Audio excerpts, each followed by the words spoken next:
বন্ধুরা, অবশেষে ইরান রাশিয়ার জন্য তৈরি করছে বিশেষ ড্রোনকে।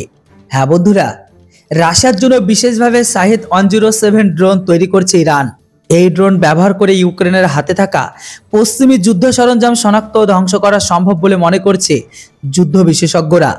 তবে শাহিদ 107 নামের এই ড্রোনটির রেঞ্জ 932 মাইল। আনুমানিক $20 লাখ চুক্তিতে ড্রোনের কয়েকটি ইউনিট রাশিয়াকে দেওয়া হয়েছে বলে স্কাই নিউজের এক স্টেটমেন্টে এমনটাই জানানো হয়েছে। তবে এই চুক্তির আওতায় ইউক্রেনে ব্যবহার করার জন্য ভূমি থেকে ভূমিতে নিক্ষেপযোগ্য ব্যালিস্টিক মিসাইলও রয়েছে বলে স্টেটমেন্টে উল্লেখ করা হয়। সেই স্টেটমেন্টে আরও জানানো হয় যে ইরানের লিজেন্ডারি শাহেদ সিরিজের এই ড্রোনটির ডানার দৈর্ঘ্য 10 ফুট, এমনকি এই ড্রোনের দৈর্ঘ্য 8 ফুট।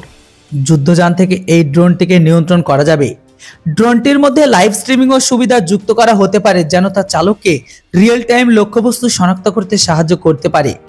রাশিয়ার প্রতিনিধিদের উপস্থিতির মধ্যে ইরানের একটি বিমান ঘাঁটিতে এই ড্রোন পরীক্ষা করা হয়।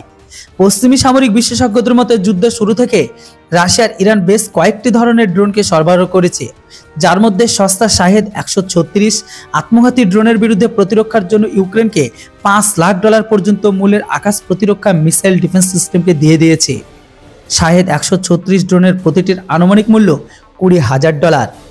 আপনাদের বলে দিই, প্রথমের দিকে ইরান থেকে যে সমস্ত শাহেদ ড্রোনগুলোকে নিয়েছিল সেইগুলো রাশিয়া নিজেদের মতো মডিফাই করে ঘাতক পরিণত করে ইউক্রেনের খেলাফ ব্যবহার করেছে।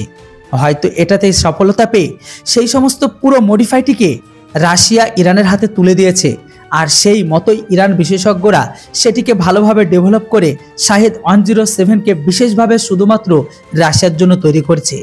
তো বন্ধুরা, এরপর আপনাদের কি মতামত অবশ্যই কমেন্ট বক্সে লিখে জানান। Thanks for watching. জয় হিন্দ, বন্দে মাতরম।